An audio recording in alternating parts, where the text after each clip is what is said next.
For the record, I don't know why I'm doing this, but the stream asked for it, so here you go. Once upon a midnight dreary, while I pondered, weak and weary, over many a quaint curious volume of forgotten lore, I nodded, nearly napping. Suddenly there came a tapping, as of someone gently rapping at my chamber door. "'Tis some visitor," I muttered, tapping at my chamber door. Only this, and nothing more. Distinctly I remembered it was in the bleak December, and a separate dying ember wrought its ghost upon the floor. Eagerly I wished the morrow, vainly I had sought to borrow from my books her case of sorrow, sorrow from the lost Lenore. For the rare and radiant maiden, whom the angels lame ignore, nameless here for evermore. For the silken, sad, uncertain rustling of each purple curtain thrilled me, filled me with fantastic terrors never felt before. So that now to still the beating of my heart I stood repeating, "'Tis some visitor entreating entrance at my chamber door, some late visitor entreating entrance at my chamber door. This it is, and nothing more." Presently my soul grew stronger, hesitating then no longer. "Sir," said I, "or madam, truly your forgiveness I implore, but the fact is I was napping, and so gently you came rapping, and so faintly you came tapping, tapping at my chamber door, that I scarce was sure I heard you. Here I opened wide the door. Darkness there, and nothing more." Deep into the darkness peering, long I stood there, wondering, fearing, doubting, dreaming dreams no mortal ever dared to dream before. But the silence was unbroken, and the stillness gave no token, and the word only there was spoken was the whispered word Lenore. This I whispered, and an echo murmured back the word Lenore. Merely this, and nothing more. Back into the chamber turning, all my soul within me burning, soon again I heard a tapping, somewhat louder than before. "Surely," said I, "surely that is something at my window lattice. Let me see, then, what thereat is, and this mystery explore. Let my heart be still a moment, and this mystery explore. 'Tis the wind, and nothing more." Open here I flung the shutter, when, with many a flirt and flutter, in there stepped a stately raven of the saintly days of yore. Not the least obeisance made he, not a minute stepped or stayed he, but with mind of lord or lady, perched upon my chamber door, perched upon a bust of Pallas just above my chamber door, perched and sat, and nothing more. Then this ebony bird beguiling my sad fancy into smiling, by the grave and stern decorum of the countenance it wore.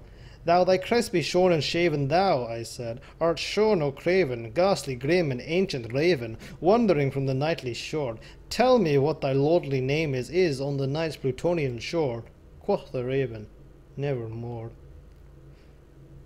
Much I marvel this ungainly fowl to hear discourse so plainly, though its answer little meaning, little relevancy bore, for we cannot help agreeing that no living human being ever yet was blessed of seeing bird above his chamber door, bird or beast upon the sculpted bust above his chamber door, with such name as Nevermore.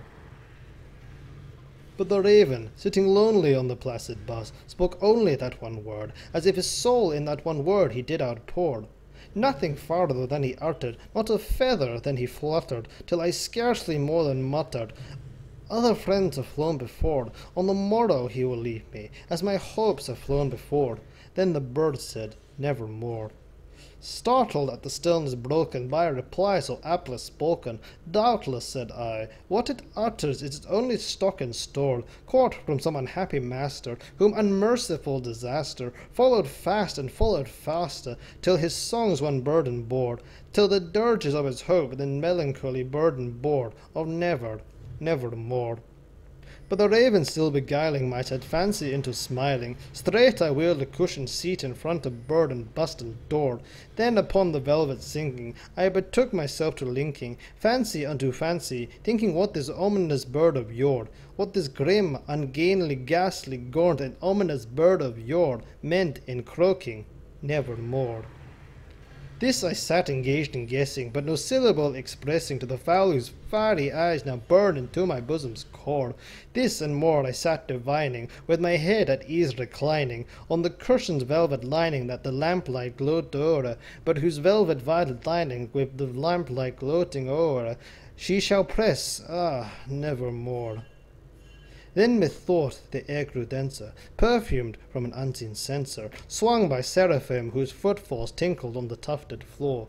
Wretch, I cried, thy God hath lent thee, by these angels he hath sent thee, respite and nepenthe, for thy memories of Lenore. Quaff, oh quaff this kind nepenthe, and forget this forgotten Lenore, quoth the raven, nevermore.